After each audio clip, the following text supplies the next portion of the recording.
হজে যাওয়ার সকল কিছু প্রায় আমার সম্পন্ন। গত শনিবার আমার স্বামী মারা গেলেন। এখন কি আমি হজের সফরে যেতে পারবো? প্রিয় বোন, আপনার এই প্রশ্নের উত্তরে আমরা বলতে চাই, প্রথমেই আল্লাহ তাআলা আপনার স্বামীর প্রতি রহম করুন এবং তাকে মাগফিরাত নসিব করুন।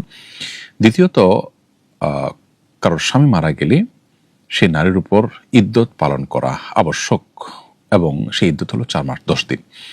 বিধায় আপনার স্বামী মারা গেছেন, এদিকে আপনার হজে যাওয়ার সমস্ত প্রস্তুতি সম্পন্ন করা হয়ে গেছে, এমতো মুহূর্তে আপনার উচিত ইদ্যত পালন করাকে অগ্রাধিকার দিয়ে ইদ্যত পালন করা। এখন প্রশ্ন হলো, বড় একটা অ্যামাউন্ট টাকা এখানে খরচ হয়ে গেছে, এর কোনো টাকা আসলে ফেরত পাওয়া যাবে না, তো এক্ষেত্রে আমি তো অনেক বেশি ক্ষতিগ্রস্ত হয়ে যাব। এর উত্তর হলো যে, আপনি যে টাকা খরচ করেছেন 6 লাখ 7 লাখ 8 লাখ টাকা যেটাই খরচ করেছেন, এই টাকাটা আপাত দৃষ্টিতে লস হয়ে যাচ্ছে, মূলত এটা লস নয়। আপনি নেকামল করবার উদ্দেশ্যে খরচ করেছেন এবং মানহাম্মা বিহাসানাতিন ফালাম ইয়ামালহা, নবীজি বলেছেন, কেউ যদি কোনো ভালো কাজ করবার সংকল্প করে থাকে কিন্তু সে করতে পারেনি, আল্লাহ তাআলা তাকে পূর্ণ সওয়াব দান করেন। অতএব আপনি আল্লাহর রাহে টাকা খরচ করেছেন, আল্লাহকে সন্তুষ্ট করবার জন্যই টাকা খরচ করেছেন, সো এটার সওয়াব আপনি পাবেন। যদিও হজ আদায় হবে না, সওয়াবটা আপনি ঠিকই পেয়ে যাবেন।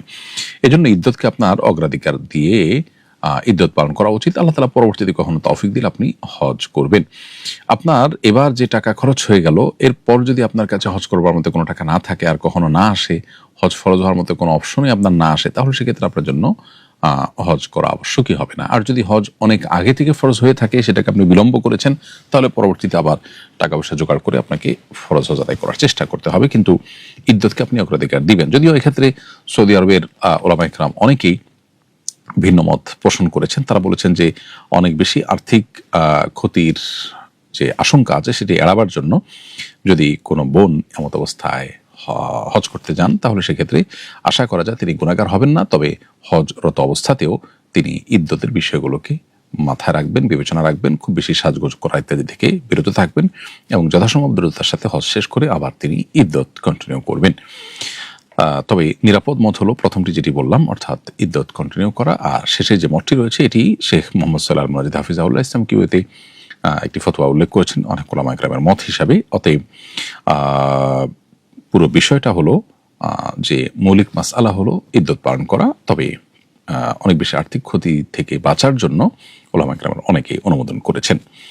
এরপরে প্রশ্ন হলো, আমার স্বামী মারা গেছেন, বর্তমানে ইদ্যত পালন করছি, একা একা বাসায় থাকতে অস্বস্তিকর লাগে, আমি কি আমার বোনের বাসায় গিয়ে থাকতে পারবো? উত্তর হলো যে, ইদ্যত মূলত স্বামীর ঘরেই করা উচিত।